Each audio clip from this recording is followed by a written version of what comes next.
2 toneladong cocaine ang nasabat sa isang barko sa South Korea, ang pinakamaraming nakumpiskang droga roon.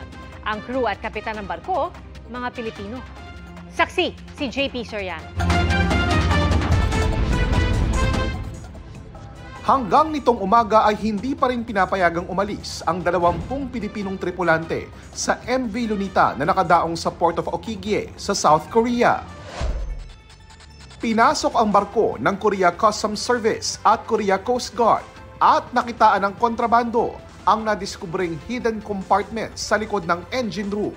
Nang laslasin ang kinuha nilang package na may logo ng isang luxury brand, tumambat ang puting substance at nang suriin bistadong cocaine pala ito.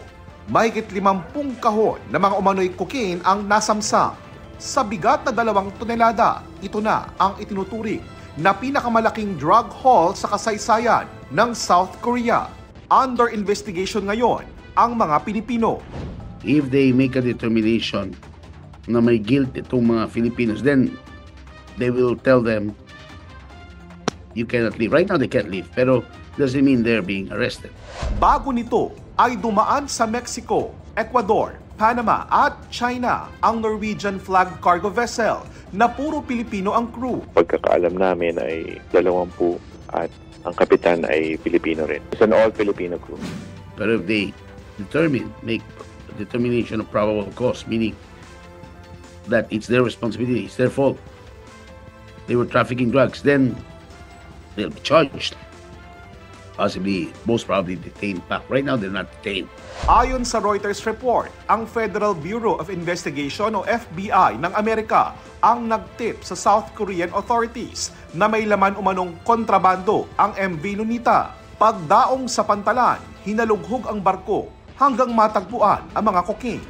Hindi pa malinaw kung may kinalaman ang mga tripulanteng Pilipino sa nabistong droga. Ang naiulat ay sa engine room na natagpuan at eto, kasama na yan sa investigasyon kung sino ang mga sangkot, kung meron man kasama sa mga tripulante at kung ano man ang mga detalye, kung nasa saan o ano ang mga location at involvement ng bawat tripulante on board. Ayon sa JJ Uglan Companies, ang may-ari ng MV Lunita, nasa barko pa ang mga Pilipino at nakikipagtulungan na ang abogado nila para tulungan ang mga Pilipino.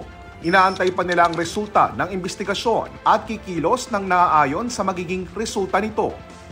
Giit pa nila, hindi nila kinukonsinte ang anumang iligal na gawain at sinusunod lahat ng alituntuning may kinalaman sa seguridad at kontrol sa routines na kailangan sa kanilang operasyon. Hinihintay pa namin ang tugon ng manning agency sa Pilipinas ng mga Pilipinong tripulante.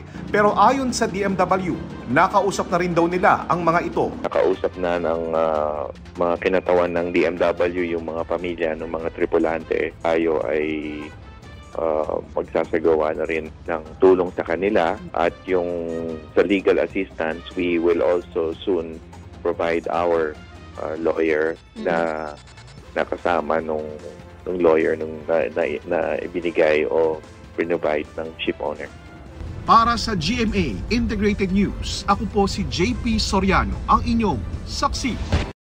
Mga kapuso, maging una sa saksi. Mag-subscribe sa GMA Integrated News sa YouTube para sa iba't ibang balita.